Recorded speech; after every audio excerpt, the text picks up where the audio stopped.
حصول فیض کا پہلا درجہ جو ہے وہ یہ ہے کہ اپنے مرشد کریم کی، اپنے شیخ کریم کی، اپنے شیخ طریقت کی صحبت اور مجلس میں زیادہ سے زیادہ حاضر ہونا بڑھ جاتا ہے. ہر وقت اپنے دل کے قریب اپنے مرشد کو محسوس کرتا ہے. تو بعض اوقات ایسا بھی ہوتا ہے کہ وہ اپنے آپ کو اپنے مرشد کی صورت میں دیکھتا ہے.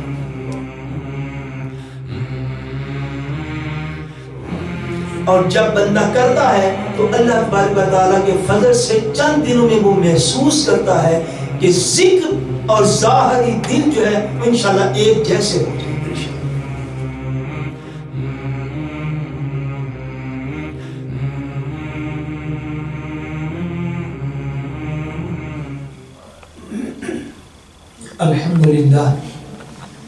الحمدللہ نحمده ونستعینه ونستغفره ونؤمن به ونتوکل علیہ ونعوذ باللہ من شرور انفسنا ومن سیئات اعمالنا من يهده الله فلا مضل له ومن يضلله فلا هادي له ونشهد أن لا إله إلا الله وحده لا شريك له ونشهد أن محمدا عبده ورسوله. أما بعد أعوذ بالله من الشيطان الرجيم. بسم الله الرحمن الرحيم. ألا له الخلق والأمر. قال رسول الله صلى الله عليه وآله وسلم أن تعبد الله كأنك تراه فإن لم تكن تراه فإنه يراك. صدق الله العظيم وصدق رسوله النبي الكريم ونحن على ذلك من الشاهدين والشاكرين والحمد لله رب العالمين.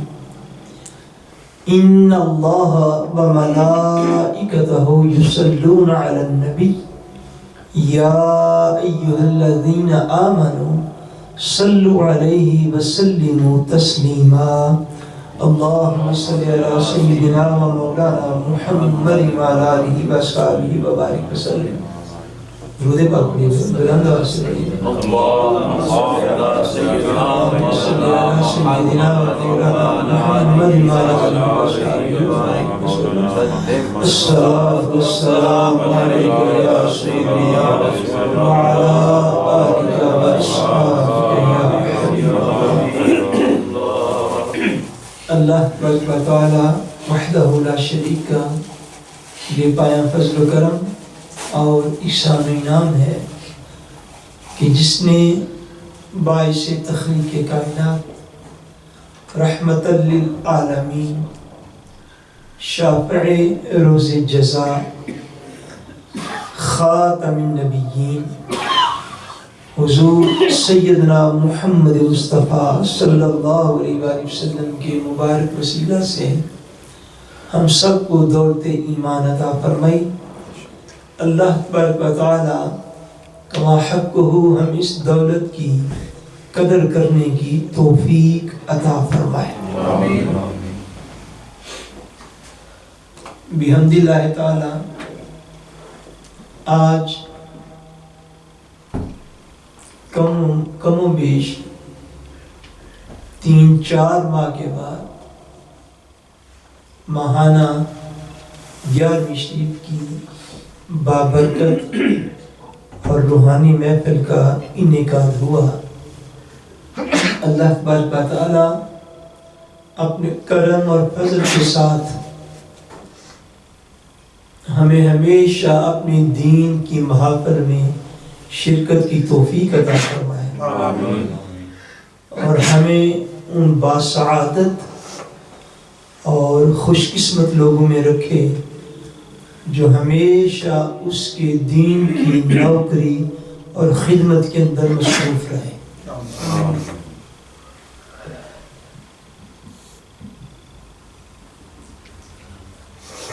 اللہ تبارک و تعالیٰ کے فضل سے اور اس کی رحمت کے ساتھ آج کا موضوع اور عنوان یا سبجیکٹ جس کو ہم انشاءاللہ تبارک و تعالیٰ بیان کریں گے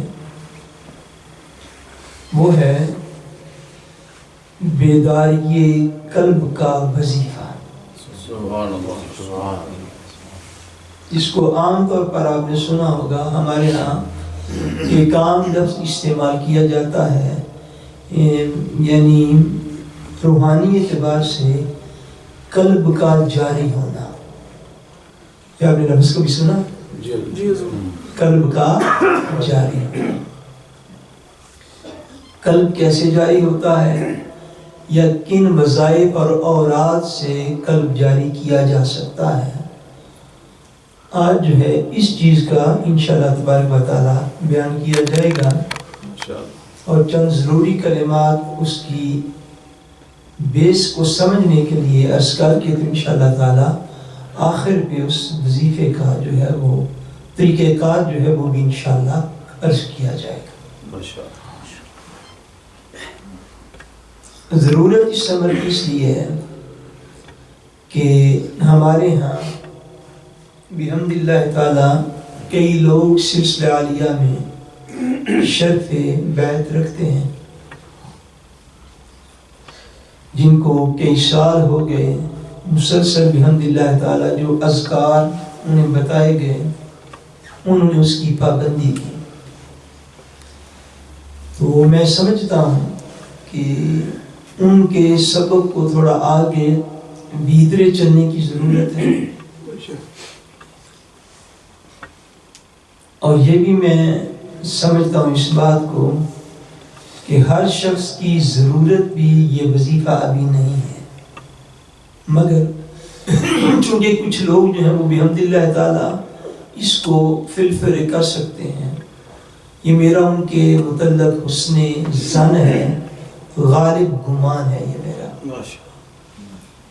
تو ان لوگوں کے سبب سے اور ان کے ذریعے کے ساتھ انشاءاللہ دیگر لوگ بھی اس وظیفے کو اور اس بابرکت مجلس میں شامل ہیں، اور کم سے کم اس وظیفے کو اور ان کلمات کو سن تو سکیں گے، اور اللہ تبارک و تعالیٰ کے فضل سے انشاءاللہ اس کو سمجھ تو سکیں گے۔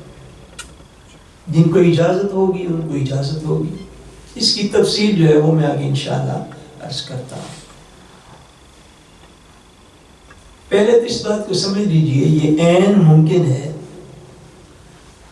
کہ اس سبجیکٹ میں بیان کی ہوئی ساری چیزیں ہر شخص کی سمجھ میں نہ آئیں، یہ ممکنات میں سے اینی گل سمجھ گئے، جو یہ ممکنات میں سے۔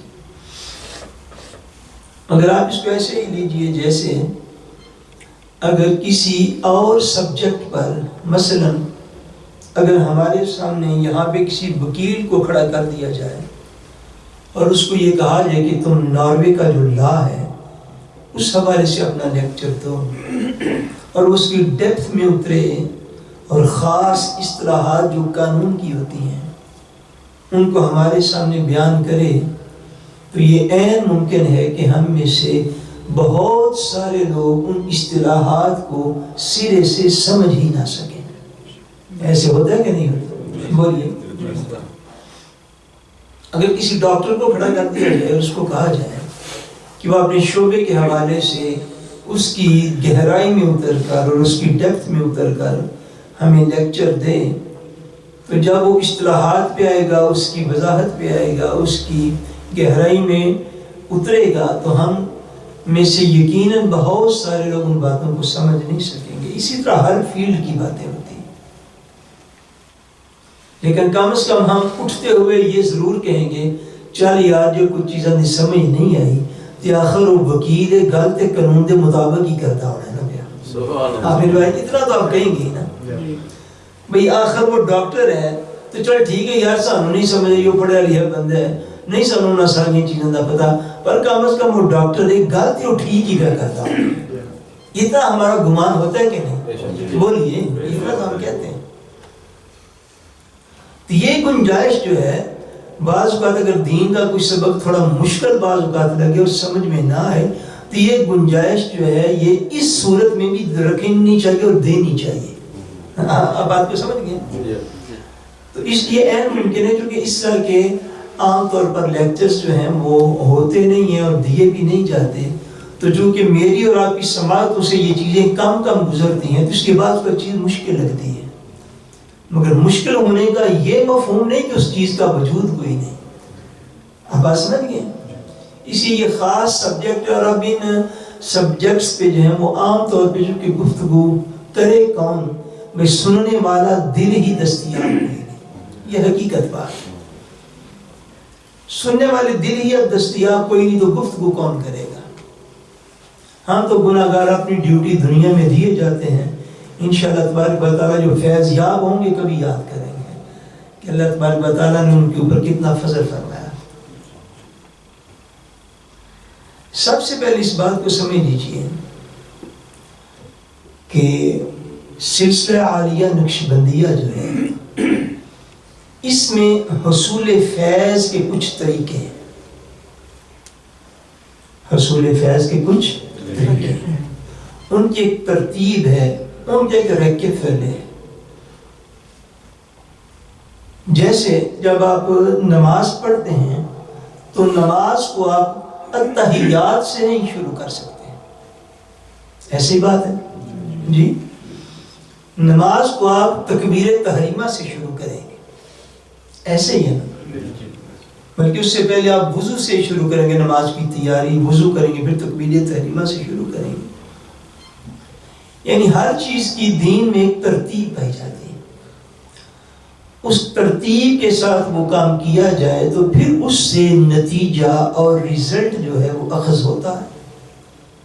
اور خلاف ترتیب اگر کوئی عمل کیا جائے تو پھر اس کا نتیجہ اور رزلٹ بھی میسر نہیں آ سکتا.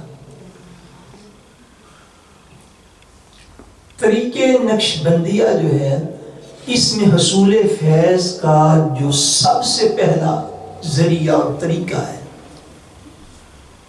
سب سے پہلا ذریعہ اور طریقہ حصول فیض کا سلسلہ عالیہ نقش بندیہ میں وہ ہے صحبت مرشد. ہو گیا بولیے, صحبت مرشد, صحبت شیخ. کہ آپ کا جو شیخ طریقت ہے, جس جگہ پہ آپ نے اپنا ہاتھ بیعت کے لیے دیا ہوا ہے, جس جگہ پہ آپ طالب ہوئے ہیں, اس اپنے شیخ طریقت کی اور اپنے مرشد کریم کی صحبت میں زیادہ سے زیادہ رہنا یہ حصول فیض کا سب سے پہلا طریقہ ہے. یہ حصول فیض کا سب سے پہلا طریقہ ہے کہ بندہ جس جگہ پر بیعت ہو اس اپنے شیخ طریقت کی زیادہ سے زیادہ قربت, اس کی زیادہ سے زیادہ صحبت اور اس کی مجلس میں بار بار حاضری کو اپنے اوپر گویا کہ فرض سمجھ لے. یہ جو حصول فیض کا طریقہ ہے یہ اوراد اور وظائف سے پہلے درجہ رکھتا ہے. یہ بات نشین کر رہے ہیں. میں آگے عرض کرتا ہوں جا کے, اوراد اور وظائف سے جو حاصل ہوتا ہے فیض, وہ فیض جو ہے وہ حصول فیض کے تیسرے درجے پہ وہ آتا ہے. کس درجے پہ آتا ہے؟ تیسرا درجہ. حصول فیض کا پہلا درجہ جو ہے وہ یہ ہے کہ اپنے مرشد کریم کی یا اپنے شیخ کریم کی یا اپنے شیخ طریقت کی صحبت اور مجلس میں زیادہ سے زیادہ حاضر ہونا. صحبت اور مجلس میں زیادہ سے زیادہ حاضر ہونا. یہ طریق جو ہے یہ عین طریقے صحابہ کرام ہے. یہ عین طریقے صحابہ کرام ہے. طریقہ نقش بندیہ جو ہے یہ قریب ترین طریقہ ہے طریقے صحابہ کرام کے. یہ بس یہ نشین کر لیجیے. اس لیے سارے سلاسل جو ہے وہ نور علی نور ہیں. بقیہ دیگر سارے سلاسل بھی نور علی نور ہیں، وہ بھی اللہ تبارک و تعالیٰ کے قرب کے رستے ہیں، مگر طریقے سلسلہ عالیہ نقش بندیہ جو ہے یہ اللہ تبارک و تعالیٰ کا قرب پانے کا، جو شخص اللہ تبارک و تعالیٰ کا جلد قرب پانا چاہتا ہو اس کے لیے سب سے آسان اور جلد قرب پانے کا جو طریقہ ہے وہ سلسلہ عالیہ نقش بندیہ ہے۔ یہ بات ذہن نشین کر دیجیے، کیوں کہ یہ اس طریق پر ہے جس طریق پر حضور علیہ السلام سے حضور کے صحابہ نے اخذ فیض کیا، جس طریق پر حضور کے صحابہ نے اخذ فیض کیا۔ صحابہ کرام نے حضور علیہ السلام سے اخذ فیض کیسے کیا؟ بولیے، سمجھیے کیسے کیا؟ حضور کی صحبت میں جا جا کر۔ کیسے اخذ فیض کیا؟ حضور کی صحبت میں جا جا کر فیض حاصل کیا۔ اس لیے صحابہ کو صحابی کہا جاتا ہے۔ صحابہ کو کیا جاتے ہیں؟ صحابی۔ لفظ صحابی کس لفظ سے ہے؟ صحبت سے ہے، کہ صحابہ کو صحابہ اس لیے کہتے ہیں کہ صحابہ حضور علیہ السلام کی صحبت میں رہے۔ بولیے نا سبحان اللہ۔ تین چار مہینے بعد انہوں نے کہ آج جڑا نا سلو نہیں پہنا، آپ اس بات کی نزاکت کو سمجھیے ذرا کہ صحابہ کو کون سی صحبت میسر تھی؟ حضور علیہ السلام، کہ وہ حضور پاک کی صحبت میں جاتے تھے، اس لیے وہ صحابی کہلائے، اس لیے وہ صحابی کہلائے۔ اور آقا تو جہاں صلی اللہ علیہ وسلم نے، یاد رکھ لیجئے اس اعتبار سے کہ حضور پاک صلی اللہ علیہ وسلم نے کوئی باقاعدہ انسٹیٹیوشن نہیں تھا قائم کیا ہوا، کوئی جامعہ، کوئی درسگاہ، کوئی یونیورسٹی مدینہ منورہ میں اس طرح قائم نہیں تھی، مگر صحابہ کرام رضوان اللہ تعالیٰ علیہم اجمعین ان میں علماء بھی تھے، ان میں مفتیان کرام بھی تھے، ان میں محدثین بھی ہوئے، ان میں مفسرین بھی ہوئے، ان میں مجاہدین بھی ہوئے، ان میں وہ ساری عظمتیں پائی گئیں۔ نہ تو حضور علیہ السلام نے جو تھے وہ کوئی ایسا باقاعدہ مدرسہ وہاں پہ شروع کیا ہوا تھا، نہ حضور علیہ السلام نے کوئی جامعہ اس طریقے پر مینج فرمایا جس سے آج ہوتے ہیں، نہ کہ جہاں صلی اللہ علیہ وسلم نے ان کی باقاعدہ تربیت کے لیے کوئی کینٹ یا چھونی قائم کی ہوئی تھی کہ وہاں پہ لوگ مجاہدین تیار ہوا کرتے تھے۔ وہ سارا کچھ صحابہ ذاکرین بھی تھے، صحابہ جو تھے وہ مجاہدین بھی تھے، صحابہ جو تھے وہ مفتیان کرام بھی تھے، صحابہ جو تھے وہ مفسرین بھی تھے، صحابہ جو تھے وہ محدثین بھی تھے۔ یہ سارا کچھ صحابہ کیسے بنے؟ حضور کی صحبت میں جا کر بنے۔ کیسے بنے؟ حضور کی صحبت میں جا کر بنے۔ بس وہ جتنا زیادہ حضور پاک کی بارگاہ میں حاضر ہوتے تھے، اللہ تبارک و تعالیٰ ان کے اتنے زیادہ مقام اور درجات بلند کر دیتا۔ حتیٰ کہ اولیاء کرام اس بات کو لکھا ہے، توجہ کے ساتھ سنیے گا، کہ جب پہلی مرتبہ صحابی، سبحان اللہ، یہ بڑی لطف والی بات ہے، جب پہلی مرتبہ کوئی صحابی حضور پاک کی مجلس میں حاضر ہوتا، پہلی مرتبہ، تو پہلی مرتبہ کی نگاہ کرم سے وہ اس بلند مقام روحانی تک جا پہنچتا تھا، اولین صحبت سے، اولین صحبت کے کرم سے وہ اس بلند روحانی مقام پر جا پہنچتا کہ بعد میں آنے والا غیر صحابی شخص اس کے روحانی مقام کی جو انتہا ہوتی ہے، یہ خاص بات ہے، توجہ کے ساتھ سنیے گا، بعد میں آنے والے اولیاء جو غیر صحابی ہیں ان کے روحانی مقام کی جہاں پہ انتہا ہوتی ہے، ان میں اولیاء ہوں، اقطاب ہوں، اغیاس ہوں، جس درجے کا بھی ولی ہو، اس کے مقام کی جہاں پہ جا کے انتہا ہوتی ہے، اس کے روحانی مقام کی، صحابہ کرام کو اولین زیارت نبوی سے جو روحانی مقام حاصل ہوتا تھا، سارے اولیاء کے روحانی مقام کی انتہا جو ہے وہ صحابہ کی ابتدا سے بھی نیچے رہتی ہے۔ صحابہ کے مقام کی ابتدا سے بھی نیچے رہتی ہے۔ کیوں؟ کہ صحابہ کو صحبت مصطفیٰ کریم حاصل ہوئی۔ میں ایسے یہ کہوں، صحابہ نے سارا فیض صحبت سے پایا ہے۔ صحابہ نے سارا فیض کیسے پایا ہے؟ صحبت سے پایا ہے. اسی لیے امام ربانی قندیل نورانی حضرت سیدنا مجدد الفسانی ولی رحمت اللہ تعالی علیہ، جو سلسلہ عالیہ نقشبندیہ میں اتنی عظیم شخصیت ہیں کہ ان کی وجہ سے یہ سلسلہ جو ہے نقشبندیہ کے بعد نقشبندیہ مجددیہ بھی کہلاتا ہے. سبحان اللہ. حضرت مجدد الفسانی جو 1000 سال کے مجدد ہیں، دوسرے مجدد 1000 سال میں، حضرت مجدد پاک یہ فرماتے ہیں اپنے مکتوبات شریف میں، آپ فرماتے ہیں کہ سلسلہ عالیہ نقشبندیہ وہ نورانی سلسلہ ہے کہ اس میں ایک قدم رکھنا. کتنے قدم؟ فرمایا اس میں ایک قدم رکھنا دیگر سلاسل طریقت میں سے، دیگر سلاسل طرق جو ہیں ان میں 7 قدم رکھنے سے اس میں ایک قدم رکھنا زیادہ افضل اور اعلیٰ ہے. سبحان اللہ. آپ اس کو تفہیماً اور مفہوماً یوں بھی سمجھ سکتے ہیں کہ دیگر سلاسل طریقت میں جو مقامات اور منزلیں 7 سالوں میں طے ہوتی ہیں، طریقہ نقشبندیہ میں وہ 1 سال میں طے ہو جاتی ہیں. اتنا فرق ہے. اس کو اقرب طرق کہتے ہیں کہ اللہ تبارک و تعالیٰ کا قرب پانے کا سب سے رسک طریقہ جو ہے وہ سلسلہ عالیہ نقشبندیہ ہے. سبحان اللہ. اور اس میں اخذ فیض کیسے کرتے ہیں، جو بات میں عرض کر رہا ہوں کہ سلسلہ عالیہ نقشبندیہ میں اخذ فیض کا سب سے پہلا طریقہ وہ کیا ہے؟ وہ صحبت ہے. وہ کیا ہے؟ وہ صحبت. صحبت شیخ طریقت، صحبت مرشد کریم، کہ اس کی صحبت میں زیادہ سے زیادہ حاضر رہنا جو ہے وہ بندے کے دل کو استقامت عطا فرماتا ہے. سبحان اللہ. بندے کے دل کو استقامت عطا کرتا ہے.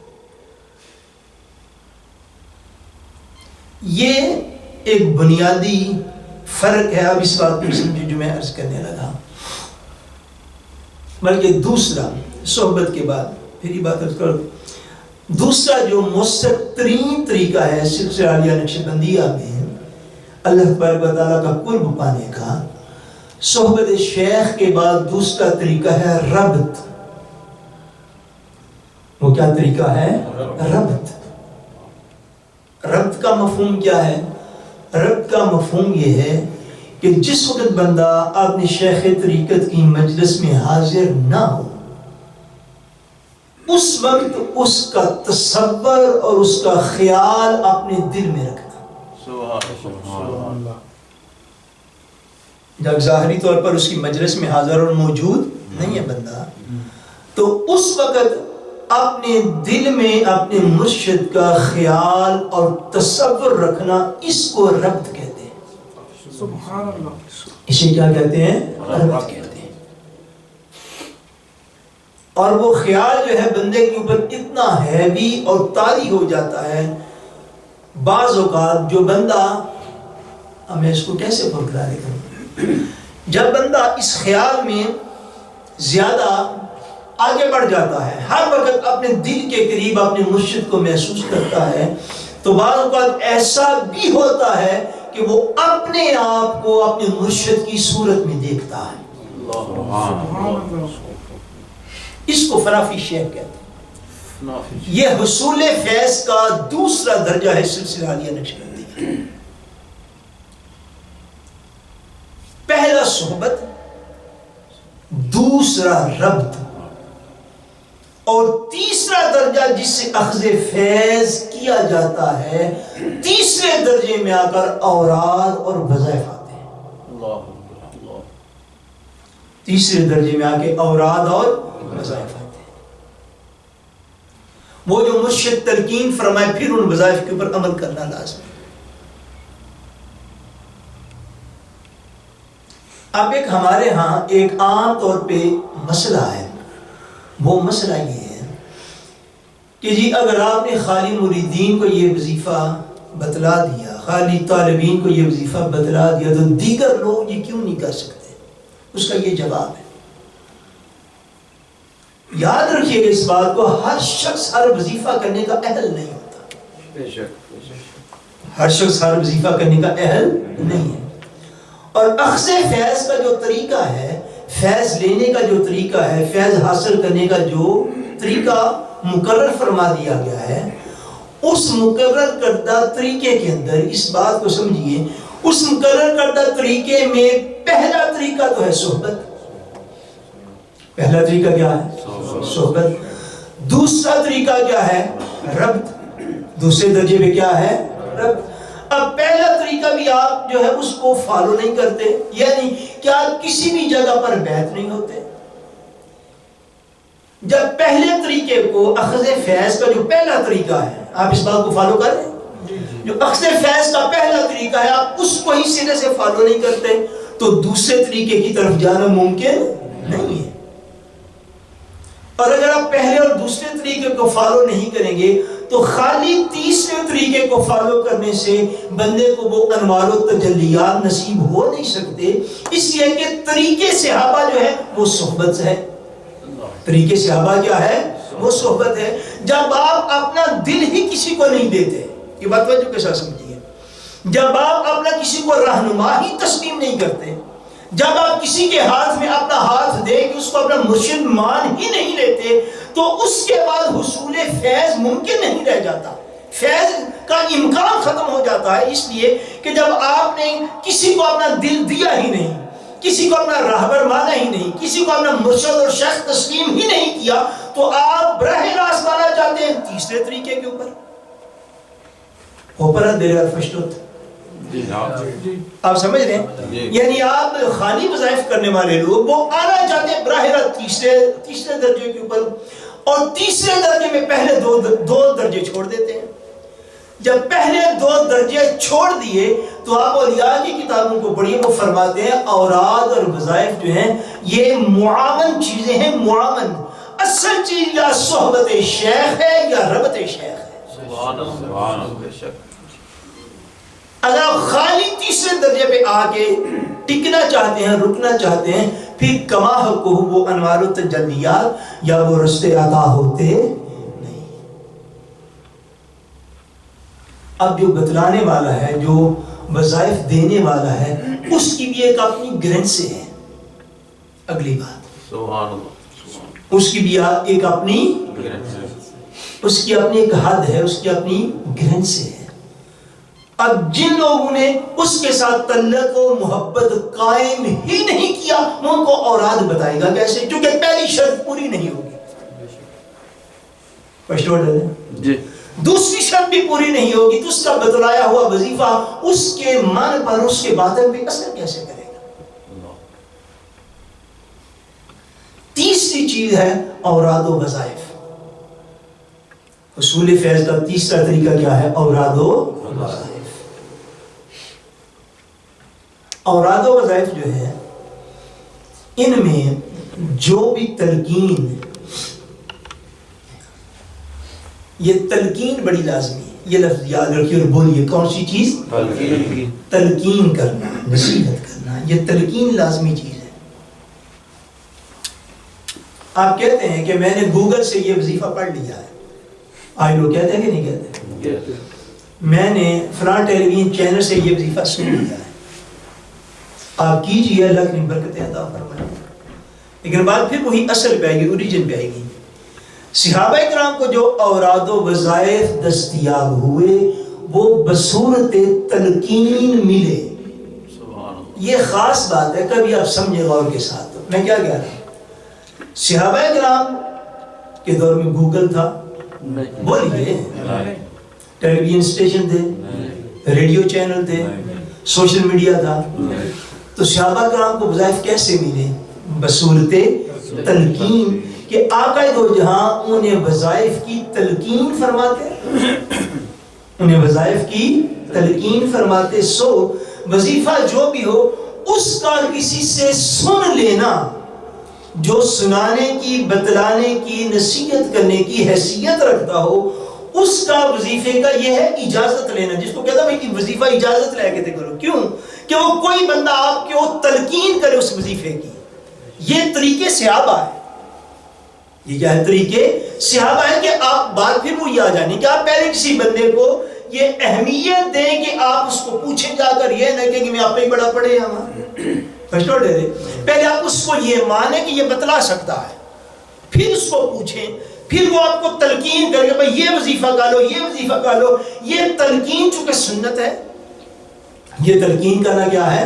یہ چونکہ سنت ہے، اس لیے بغیر تلقین کے جو وظائف خود بخود پڑھ کے کیے جاتے ہیں ان میں نہ تو وہ نورانیت پائی جاتی ہے، نہ ان میں وہ روحانیت پائی جاتی ہے. کیوں؟ کہ اس میں تلقین کی سنت موجود نہیں ہوتی، اس میں تلقین کی سنت موجود نہیں ہوتی. اس لیے کیے جانے کے باوجود وہ انوار و تجلیات سے خالی رہتے ہیں،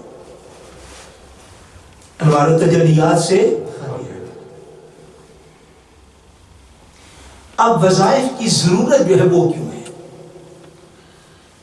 اور کیوں کرنے چاہیے، اور بیداری قلب اور قلب کو جاری کرنے کا وظیفہ جو ہے وہ کیا ہے؟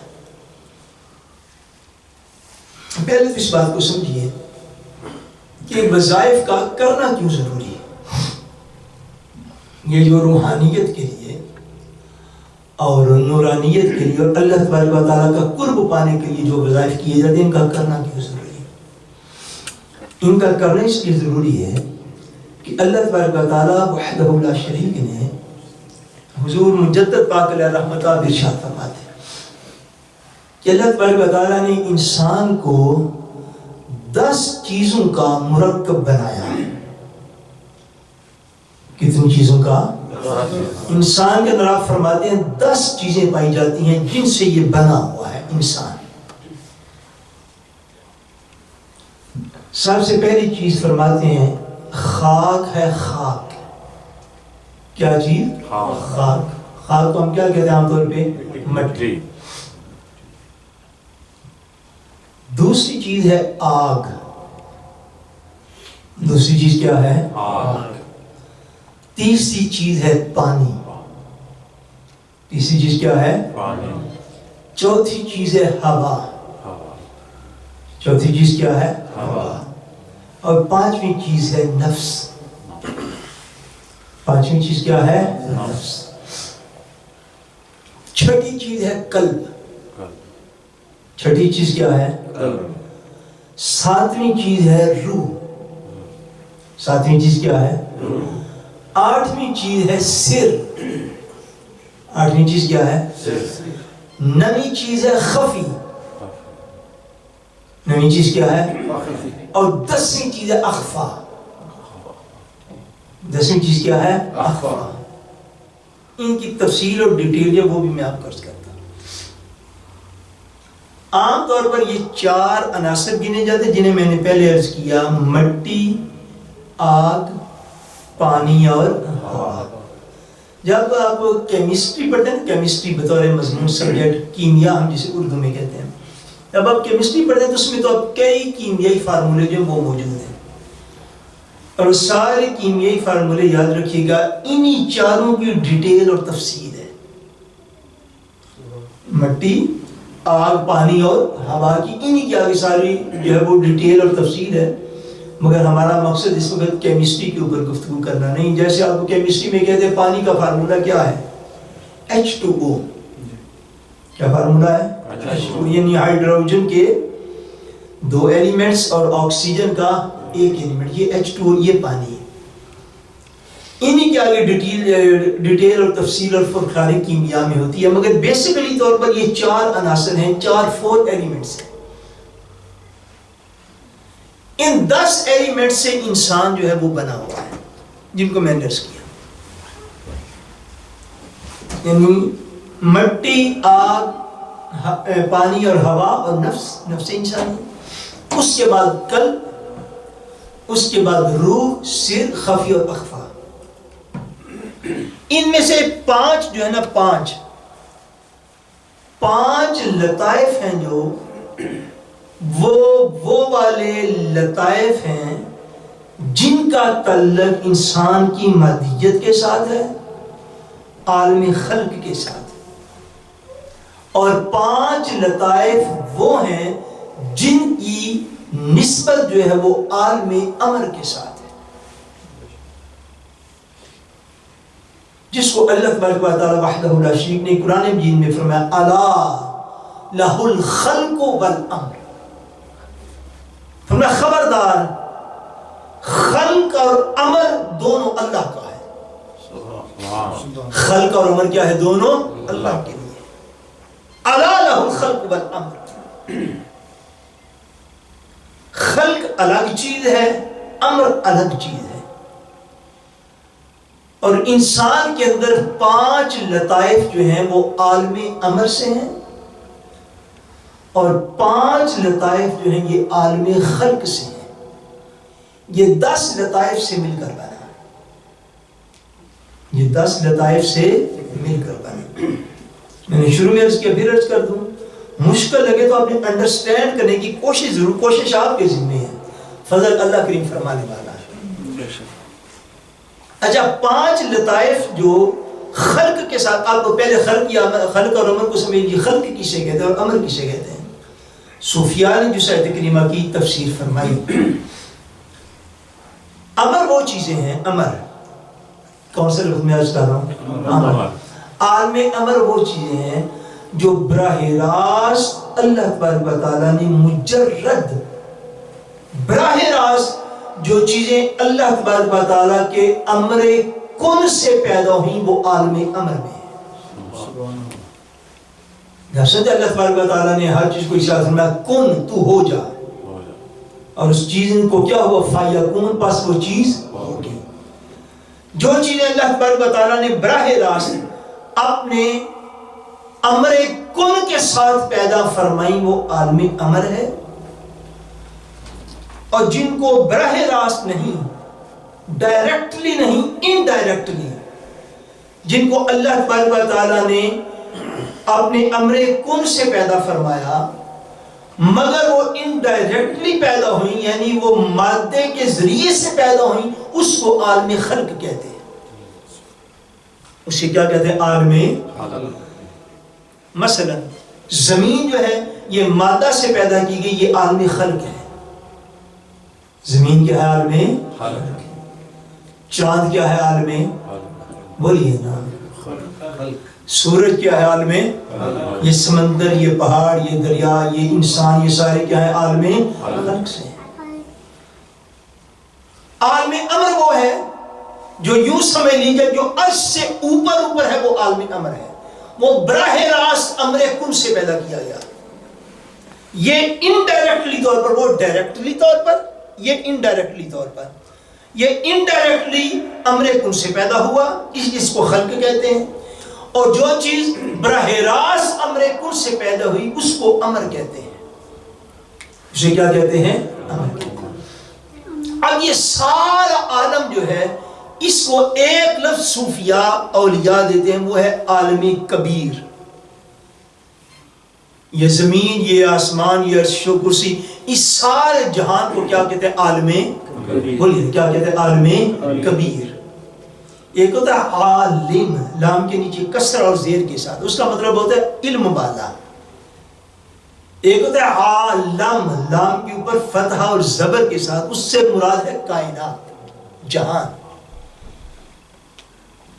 اللہ تبارک و تعالیٰ نے اس سارے جہان کو کہتے ہیں عالم کبیر۔ کیا کہتے ہیں؟ بولیے عالم کبیر، سارے بولیے کیا کہتے ہیں؟ عالم کبیر۔ مگر اس میں ایک انسان جو ہے، انسان کو کہتے ہیں عالم صغیر۔ انسان کو کیا کہتے ہیں؟ عالم صغیر۔ کہ یہ ساری کائنات جو اتنی بڑی ہے، اس کا ہر جلوہ جس ایک مخلوق میں دیکھنا ہو، اس مخلوق کو انسان کہا جاتا ہے۔ سبحان اللہ۔ ساری کائنات کو اللہ نے پھیلا دیا تو وہ عالم کبیر ہوا۔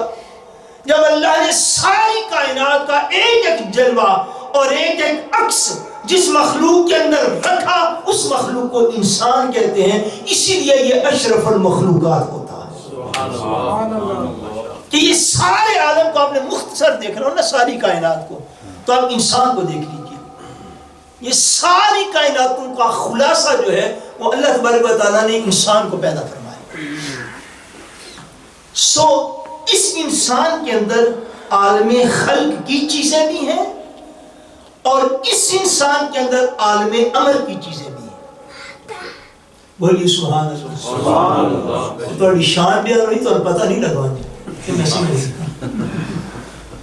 میں کیا کہہ رہا ہوں. غور کے ساتھ بات کریں. انسان وہ اللہ کی مخلوق ہے جس میں کچھ چیزیں عالم خلق سے ہیں, کچھ چیزیں اس میں عالم امر سے ہیں, کچھ چیزیں اس میں عالم امر سے ہیں. یہ مجموعہ ہے خلق اور امر کا. وہ چیزیں جو اس میں عالم خلق سے ہیں وہ پہلے 5 لطائف ہیں. کون کون سے؟ مٹی, بولیے, اور آگ, پانی, ہوا اور نفس.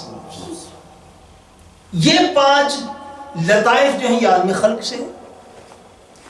اور وہ جو 5 لطائف عالم امر سے ہیں کون کون سے؟ قلب, روح, سر, خفی اور اخفا. یہ 5 لطائف جو عالم امر سے ہیں یہ بھی اللہ تبارک و تعالیٰ نے انسان کو عطا فرما رکھے. مسئلہ کیا ہے؟ مسئلہ یہ ہے کہ جب انسان اس دنیا میں آیا تو اس دنیا میں آنے کے بعد انسان ان اپنے 5 لطائف کو بھول گیا ہے اس کے اندر, مگر ان 5 لطائف کو بھول گیا اپنی نفس پرستی کی وجہ سے, اپنی اس مادی دنیا میں آنے کی وجہ سے, دنیا کے بکھیڑوں, اس کے جھنجھنوں, اس کی مصروفیات کی وجہ سے. اب اذکار کس لیے دیے جاتے ہیں, وظائف کس لیے دیے جاتے ہیں؟ اس لیے کہ اللہ تبارک و تعالیٰ فضل فرمائے تو ان وظائف اور اوراد کی برکت سے انسان ان اپنے 5 لطائف کو یاد کرنا شروع کرتے ہیں جس میں اللہ کا قرب چھپا ہوا ہے, جن میں اللہ تبارک و تعالیٰ کا قرب چھپا ہوا ہے. اب یوں سمجھیے کہ دولت تھی آپ کے پاس, سونا تھا, سونا گولڈ تھا. وہ گولڈ جو ہے وہ کسی مٹی کے نیچے دفن ہو گیا, وہ مٹی کے نیچے دفن ہو گیا. اب یوں سمجھ لیجیے کہ وہ صلاحیت انسان کے اندر, مسلمان کے اندر تھی, مگر وہ کسی بہت بڑی مٹی کے نیچے آ کے دفن ہوگی. وظائف یہ ہے کہ اس مٹی سے سونے کو نکال کے اتنا چمکا دیا جائے کہ اللہ کے قرب کے نظارے اپنی زندگی میں زندہ ہوتے ہوئے بھی لے سکے. جنت میں تو ہر کوئی لے گا, کیا خیال ہے؟ جنت میں تو مومن لیں گے. وظائف اس لیے کہ بندہ اس عالم امر کی چیز کو اپنے دل میں یہاں پہ محسوس کر سکے اور ان نظاروں کو, ان نورانیت کے جلووں کو کسی حد تک پا سکے, تاکہ اسی کے اندر جو 5 لطائف چھپے ہوئے ہیں ان 5 کے 5 لطائف کو اللہ تبارک و تعالیٰ روحانی نور اور چمک عطا فرما دے. اچھا, آگے لطف کی بات اس میں یہ ہے اور بڑی سمجھنے والی بات کہ 5 لطائف تو ہو گئے عالم خلق کے, 5 لطائف تو ہو گئے عالم خلق کے, اور 5 لطائف ہو گئے عالم امر کے. بولیے, عالم امر کے. یہ جو 5 لطائف موجود ہیں ان کے اندر ایک باہمی مناسبت بھی ہے. These are not disconnected. یہ ڈسکنیکٹ نہیں ہے, یہ آپس میں ایک دوسرے کے ساتھ ایک کنیکٹ اور ایک نسبت رکھتے ہیں. ایک کنیکٹ اور ایک نسبت رکھتے ہیں. اگر میرے پاس ابھی وقت ہوتا تو میں آپ کو وہ سارا نقشہ یہاں پہ بنا کے دکھاتا, مگر میں سمجھا دے تو آپ کوشش کیجئے اس کو سمجھنے کی جو میں سمجھانا چاہتا ہوں. نقشہ بنا کے دکھا, نقشہ خود بنا لینا. اچھا, نقشہ خود. اچھا, میں آپ کو اس کو آپ توجہ کیجیے. آپ یوں سمجھیے یہ عرش ہے, یہ کیا ہے؟ عرش. یہ عرش ہے. عرش سے نیچے جو ہے یہ عالم خلق ہے, عرش سے نیچے کیا عالم خلق ہے, اور عرش کے اوپر عالم امر ہے. عرش کے اوپر کے عالم امر ہے. اب آپ نے توجہ کے ساتھ سمجھنا. اب عرش کے نیچے انسان کے 5 لطائف میں جو سب سے پہلا لطیفہ ہے, جو سب سے پہلی چیز ہے, وہ ہے نفس. وہ کیا ہے؟ نفس.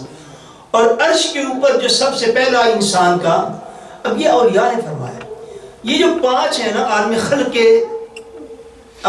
کے لطائف ہیں جو 5 انسان کے اندر, ان کا اللہ تبارک و تعالیٰ نے جو رکھا ہے, یوں کہہ لیجئے کہ ان کی اصل, ان کی کیا اصل اور اوریجن, یہ 5 جو عالم خلق کے لطائف ہیں, ان کی اوریجن اوپر موجود ہے.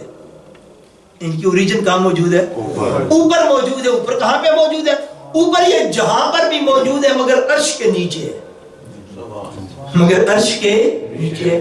اب عالم امر کے جو 5 لطائف انسان کے اندر موجود ہیں, ان کی بھی اصل موجود ہے, ان کی بھی اوریجن اور اصل اور روٹ جو ہے وہ موجود ہے, مگر وہ روٹ کہاں پہ؟ وہ عرش سے اوپر ہے.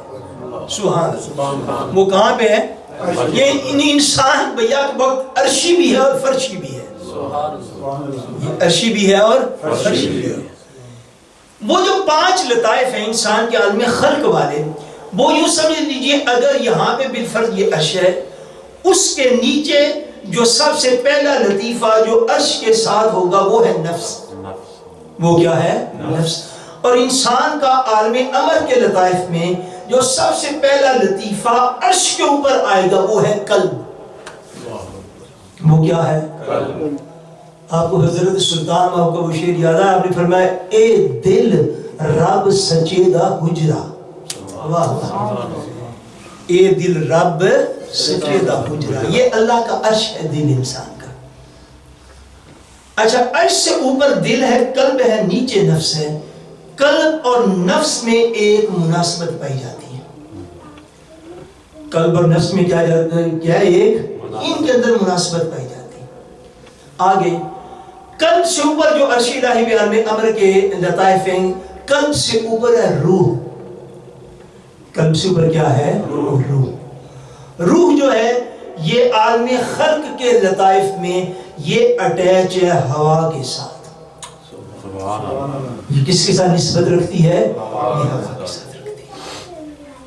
اچھا, اوپر چلیے تیسرا لطیفہ اس کے اوپر جو ہے آ جاتا ہے سر. کیا جاتا ہے؟ سر. سر جو ہے یعنی اس سے مراد ہیڈ نہیں ہے, اے نہ سمجھ آ جائے پنجابی والا نا. سر کا مطلب ہے راز. سر کا کیا مطلب ہے؟ راز. جب انسان مقام سر تک وہ پہنچتا ہے نا کسی بھی طریقے سے, کسی کی توجہ سے پہنچ جائے, سلسلہ عالیہ میں تو نقش بندیہ میں توجہ سے زیادہ بندہ پہنچتا ہے, اذکار سے بعد میں پہنچتا ہے. اچھا, جب بندہ سر پر پہنچ جاتا ہے نا مقام سر پر, تو اس پر ایسے راز آشکار ہوتے ہیں جس کو اس کو ساری زندگی میں پتہ نہیں چلا ہوتا. اللہ کے کرم کے راز اس کے اوپر آشکار ہو جاتے. سبحان اللہ. اچھا, مقام سر ہے نا, جو مقام سر تیسرا لطیفہ ہے. اور مقام سر جو ہے یہ کنیکٹڈ ہے پانی کے ساتھ, نیچے والے نفوس میں. یہ کس کے ساتھ کنیکٹڈ ہے؟ یہ پانی کے ساتھ یہ نسبت رکھتا ہے. آگے روحانی مقام اور چوتھا لطیفہ آ جاتا ہے خفی. عرش کے اوپر کیا؟ خفی. خفی جو ہے یہ نسبت رکھتا ہے آگ کے ساتھ. کس کے ساتھ نسبت رکھتا ہے؟ بندے دے وچ اگ ہوندی ہے کہ نہیں ہوندی؟ ہوندی ہے. جس بندہ غصے چ نہیں ہوتا اس لو اگ اندر بڑی ہوتی بندے. جب بندہ گالیاں نہیں دے رہا ہوتا وہ آگ ہوتی بندے کے اندر. اس کے اندر ہر چیز پائی جاتی. بندہ ہے نا اشرف المخلوقات. خفی جو ہے یہ نسبت رکھتا ہے کس کے ساتھ؟ آگ کے ساتھ. اور سب سے اوپر ہے اخفا. سب سے اوپر کیا ہے؟ اخفا. اخفا جو ہے یہ نسبت رکھتا ہے خاک اور مٹی کے ساتھ. سبحان اللہ. جو بندہ مقام اللہ اکبر اخفا تک جاتا ہے نا, اخفا تک جو مقام اخفا تک جاتا ہے وہ اتنا ہی خاک کے ساتھ اس کی نسبت ہوتی ہے. مراد یہ ہے وہ اتنا عاجز ہوتا ہے. سبحان اللہ. کیونکہ عاجز رہنا یہ مٹی کی شان ہے. مٹی کی شان کیا ہے؟ مٹی میں عجز ہوتا ہے. مٹی میں کیا ہوتا ہے؟ عجز ہوتا ہے. جو سب سے بلند مقام کا ولی دیکھو وہ اتنا عاجز دیکھو گے. جتنے بلند مقام کا ولی دیکھو اس کا مقام و مرتبہ جاننا چاہو کہ یہ خود کس مرتبے کا ولی ہے. جو مقام اخفا پر ہوگا وہ اتنا نیچے گرا ہوا ہوگا, وہ اتنا ہی عاجز ہوگا, وہ اتنا ہی اپنا نہیں پائی جی میں تو کوئی شے نہیں کوئی جانے تو کم ہی تھا. وہ جتنے اونچے مقام و مرتبہ پر ہوگا اتنا مخلوق کے لیے نرم دل ہوگا, جتنے بڑے مقام پر ہوگا اتنی عاجزی کرنے والا ہوگا. کیونکہ اخفا جو ہے یہ خاک کے ساتھ کنیکٹڈ ہے. اخفا کس چیز کے ساتھ کنیکٹڈ ہے؟ خاک اور مٹی کے ساتھ. اور مٹی عاجزی کی نشانی. مٹی کس چیز کی نشانی ہے؟ یہ عاجزی کی نشانی. اتنی بات اب سمجھ گیا؟ اچھا, اب جب انسان جو ہے اس کے یہ جو 5 لطائف عالمی خلق والے ہیں یہی اس کے لیے آزمائش کا باعث ہے, یہی اس کے لیے آزمائش کا باعث ہوتے ہیں. اب اس نے اس کا جو عالم امر میں عرش کے اوپر جو پہلا اس کا لطائف میں سے پہلا لطیفہ ہے وہ ہے قلب کا. وہ کیا ہے؟ قلب کا. اچھا, جیسے ان کی آپس میں مناسبت ہے ویسے ہی وہ جو ان کی اوریجن اور ان کی اصل اور ان کا روٹ وہ جو عرش سے اوپر ہے ان 5 کے 5 لطائف کو اللہ تبارک و تعالیٰ نے جسم انسانی میں مختلف جگہ پہ کنیکٹ فرمایا ہوا ہے. سبحان اللہ. بھائی ایک ہے ان کا آپس میں کنیکشن. ٹوٹل انسان کتنے لطائف سے بنا؟ 10 لطائف سے. اب 5 کا 5 کے ساتھ کنیکٹ ہو تو میں نے آپ کو عرض کر دیا تھا. اب وہ جو عرش سے اوپر والے جو عالم امر کے 5 لطائف انسان کے اندر ہیں ان کا کنیکشن جو انسان کے جسم میں بھی پایا جاتا.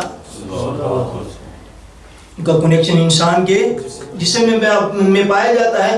اور یہ جاننا اس لیے ضروری ہے کہ جب آپ اذکار کرتے ہیں تو آپ ان کی نورانیت جسم کے ان حصوں میں محسوس ہوگی انشاءاللہ.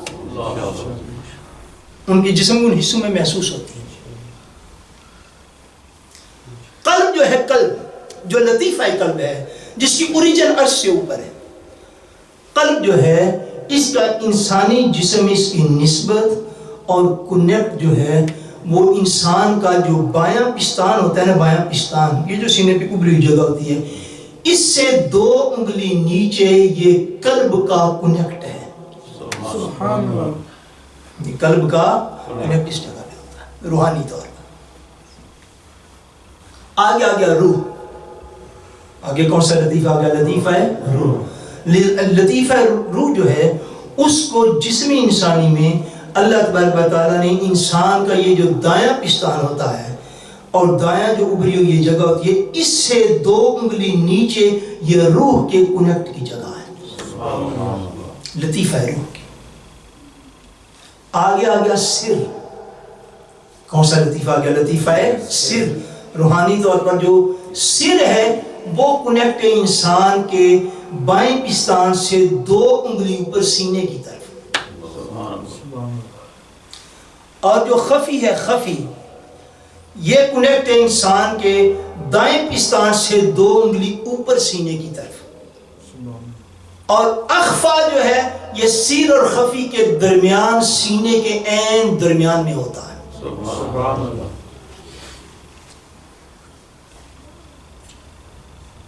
روحانیت کی بڑی چیز آج میں نے آپ کو سمجھائی ہیں, مجھے اور آپ کو سمجھنے والا ہے. وہ جو 5 لطائف عرش اعلیٰ سے اوپر وہ انسان کے ان حصوں کے ساتھ کنیکٹ ہوتے ہیں. اب جب انسان کا لطیفہ قلب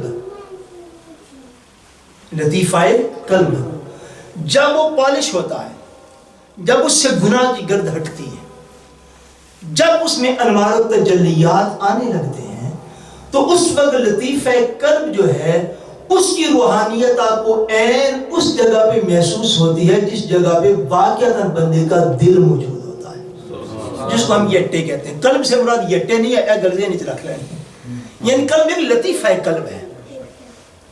مگر وہ قلب میں نے عرض کیا وہ اس جگہ کے ساتھ اٹیچ کر دیا گیا روحانی طور پر. جب بندے کا قلب لطیفہ قلب وہ پالش ہوتا ہے، چونکہ وہ کنیکٹ ہے روحانی طور پر اس جگہ کے ساتھ. جب لطیفہ قلب جو ہے وہ عرش کے اوپر بندے کا، وہ جب پاک صاف ستھرا ہوتا ہے، جیسے جیسے پاک صاف ستھرا ہوتا ہے ویسے ویسے اس کے انوار و تجلیات آپ کو یہاں پر فیل ہوتے ہیں، وہ آپ کو یہاں پر فیل ہوتے ہیں. اس کو پاک و صاف کرنے کے لیے جو وظیفہ سلسلہ عالیہ نقش بندیہ میں دیا جاتا ہے وہ وظیفہ اسم ذات کا ہے. وہ وظیفہ کس چیز کا ہے؟ اسم ذات کا وظیفہ ہے. اسم ذات کے وظیفے سے کیا مراد ہے؟ لفظ اللہ کا وظیفہ کرنا، خالی اتنے لفظ کا. کیا وظیفہ کرنا؟ لفظ اللہ کا وظیفہ کرنا. کس لفظ کا بولیے؟ اللہ. پھر بولیے اللہ. بولتے جاؤ.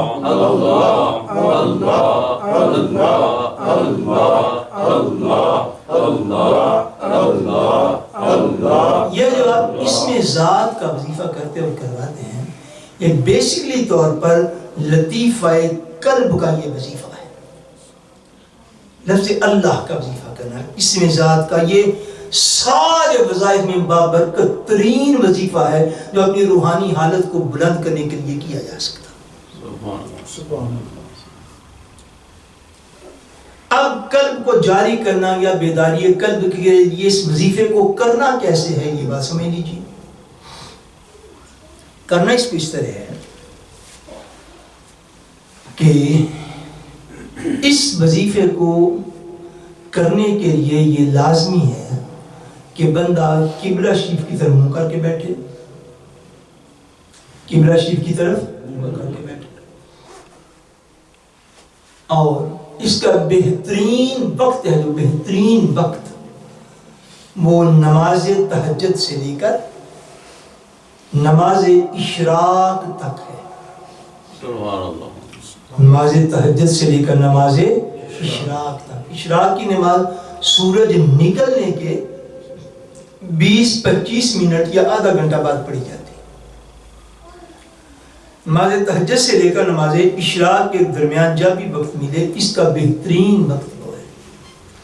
اور میں ایک دفعہ پھر عرض کرتا چلوں، میں انفرادی طور پر بھی عرض کرتا رہتا ہوں کہ جو بندہ 5 وقت کی پنجگانہ نماز کا پابند نہ ہو اس کے لیے کوئی وظیفہ نہیں، وہ بالکل اس طرح کی کوئی کوشش اور کاوش نہ کیا کرے. سب سے بڑا وظیفہ نماز ہے. پنجگانہ نماز کے بعد اگر کوئی بندہ اس وظیفے کو کرنا چاہے، مگر جیسے میں نے پہلے عرض کیا، جو اب میں بات عرض کر رہا ہوں اس کی اجازت صرف اور صرف مریدین اور طالبین کو ہے. اس سے آگے میرے پاس یہ گنجائش موجود نہیں کہ میں کہہ سکوں کہ سارے کا. اگر کوئی کرنا چاہے تو اس کے لیے دوسرا راستہ پھر اوپن ہے، وہ شرف بیعت سے ہمکنار ہو جائے، یا اگر کسی اور جگہ بیعت اور یہ وظیفہ کرنا چاہتا ہے تو وہ طالب ہو جائے. مگر جو آلریڈی موجود ہیں وہ سنیں اور دوسرے بھی برکت کے لیے، تاکہ طریقے کو تو آپ جو ہے وہ سمجھ سکے. وقت میں نے عرض کر دیا. اب اس کا اصل فگر جو ہے، اصل فگر اس اسم ذات کا اصل فگر آپ کو عرض کروں وہ بھلا کتنا ہے؟ اصل فگر اس کا ایک دن میں 24,000 مرتبہ پڑھنا.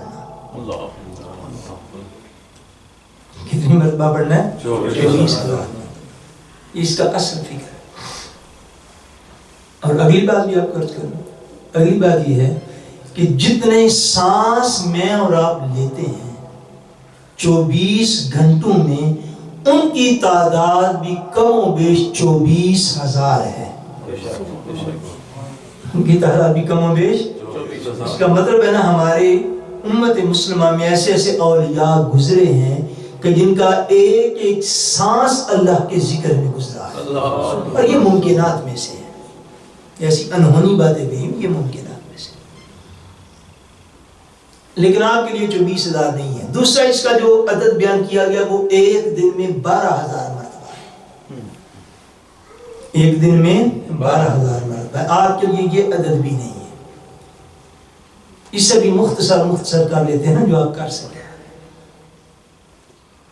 کرنا کیسے ہے؟ اگر میں پھر عرض کر دے تو یہ بات سنیے، قبلہ شریف کی طرف منہ کر کے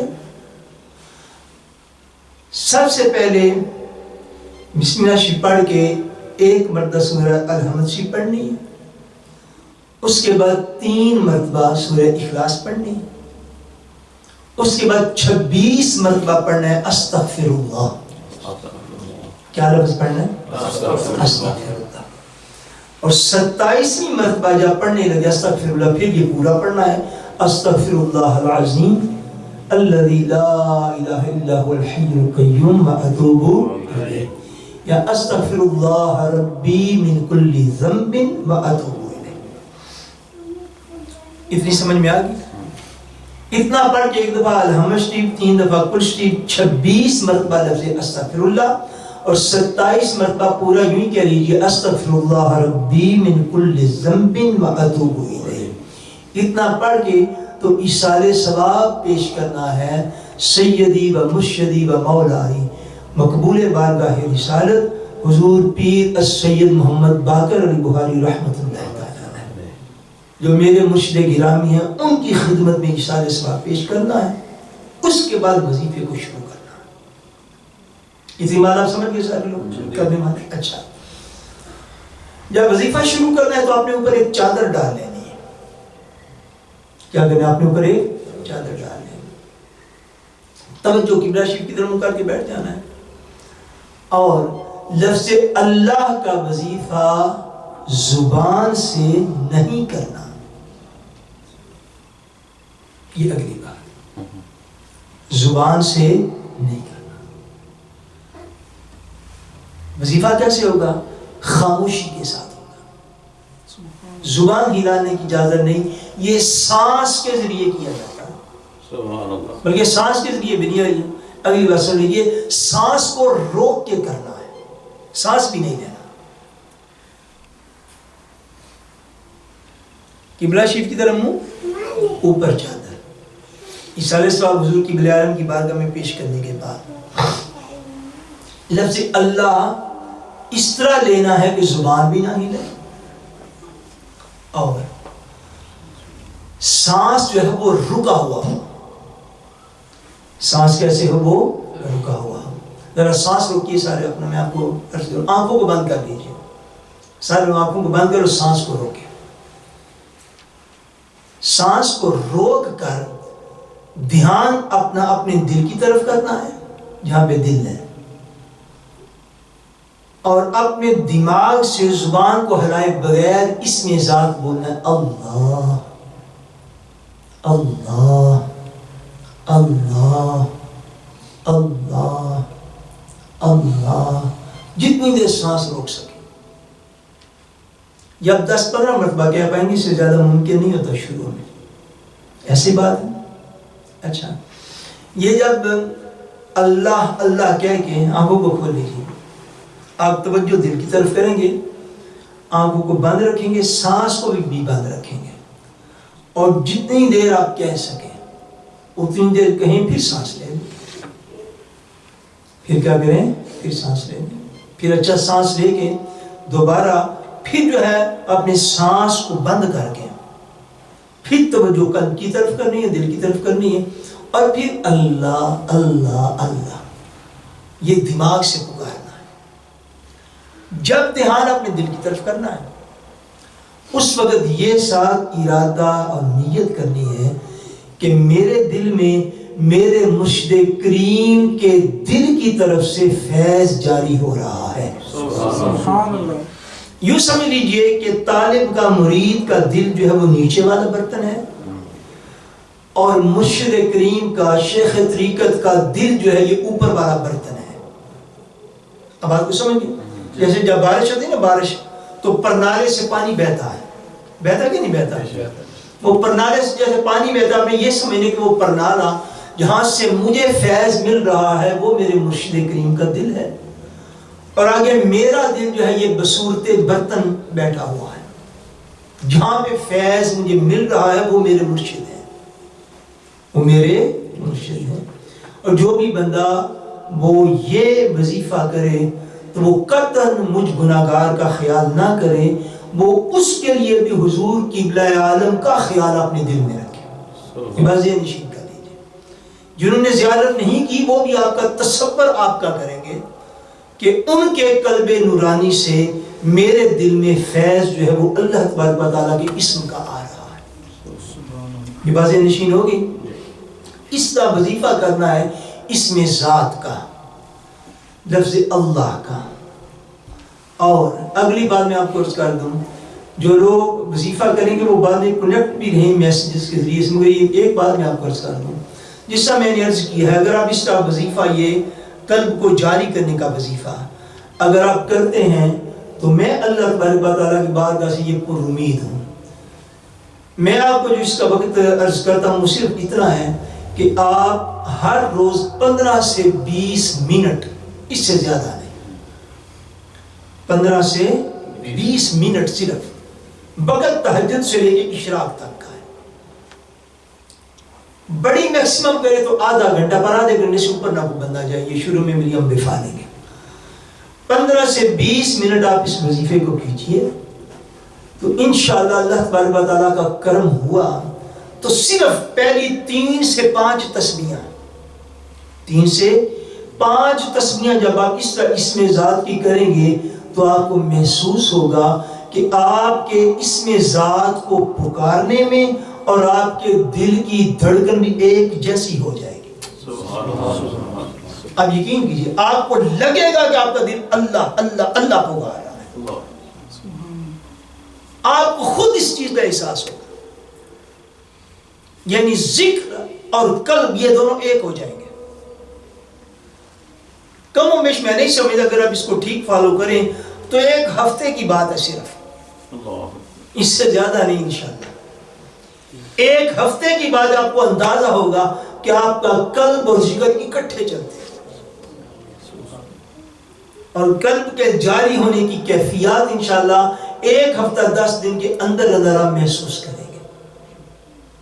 مگر پورے طریقے کے ساتھ اور پوری توجہ کے ساتھ اس کو کیا جائے. جو لوگ اس وظیفہ کو کرنا چاہیں ہمارے مریدین اور طالبین میں سے، اور ان کے پاس اگر پہلے سمجھیں کہ ان کو زیادہ وظائف انہوں نے پوچھے ہوئے ہیں تو وہ بھی ریڈیوس ہو سکتے ہیں، مگر میں چاہتا ہوں اس بیداری قلب کا وظیفہ جو ہے اس کو ہر صاحب نسبت جو ہمارے پاس آتا ہے وہ اس کو ضرور کرے. اس میں بڑی نورانیت ہے. اور یہ جو پہلا ہے لطیفہ قلب، یہ اس کا وظیفہ ہے، یہ اس کا وظیفہ ہے.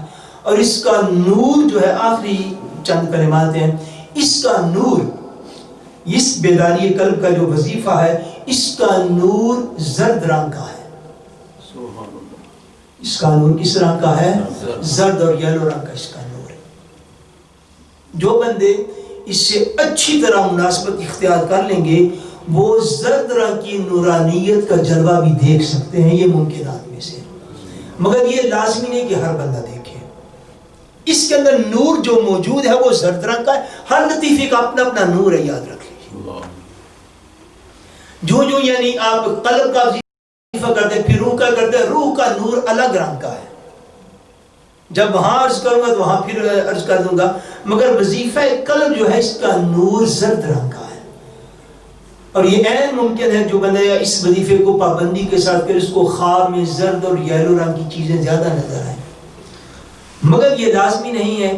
خواب میں نورانیت دیکھنا یا ذکر کرتے ہوئے نورانیت دیکھنا، اس کا انحصار بندے کے اپنے قلب و باطن پر ہوتا ہے. قلب جتنا صاف ہے اتنی نورانیت واضح ہے. قلب جتنا اپنے نفس کی خواہشات میں گرا ہوا ہے اتنی ہی نورانیت کم ہے. سو ممکن ہے بعض کو نظر آئے، ممکن ہے بعض کو نہ بھی نظر آئے. سو اس لیے وہ چیز جو ہے وہ اپنی اپنی ہر شخص کی جو ہے وہ پائی جاتی ہے.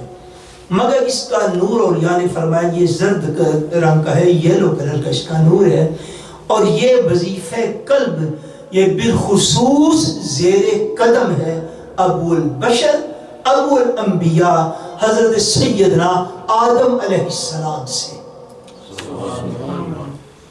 اس کا خاص فیض جو ہے اس میں ذات کا یہ حضرت آدم علیہ السلام سے یہ جاری ہوتا ہے، ہر شخص کے لیے جس کے لیے بھی جاری. سو یہ زیر قدم لطیف ہے قلب. سبحان اللہ. حضرت آدم علیہ السلام کے ہے نور اس کا زرد کلر کا ہے. اور جب بندہ کرتا ہے تو اللہ تبارک و تعالیٰ کے فضل سے چند دنوں میں وہ محسوس کرتا ہے کہ ذکر اور ظاہری دل جو ہے وہ انشاءاللہ ایک جیسے ہو جائیں گے. جیسے جیسے آپ آگے بڑھیں گے ویسے ویسے اس کی نورانیت اور لذت جو ہے وہ محسوس کریں گے. مگر جو بندہ شروع کرے میں اس کو یہ ضرور کہوں گا کم سے کم اس کو 40 دن تک ضرور ایسا متواتر کرے کہ درمیان میں کوئی چھٹی اور ناغہ نہ ہونے پائے.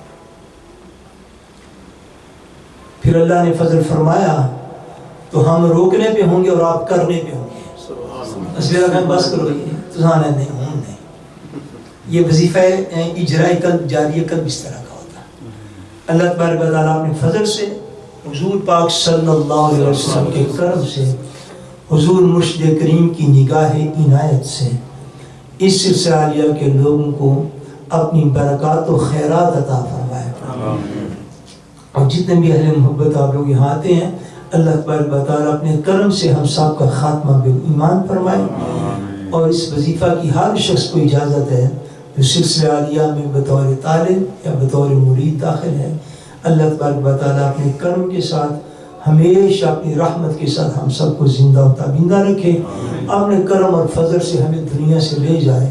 رب کرم اور فضل سے ہمیں عالم محشر میں اکٹھا فرمائے. وما علینا الا البلاغ.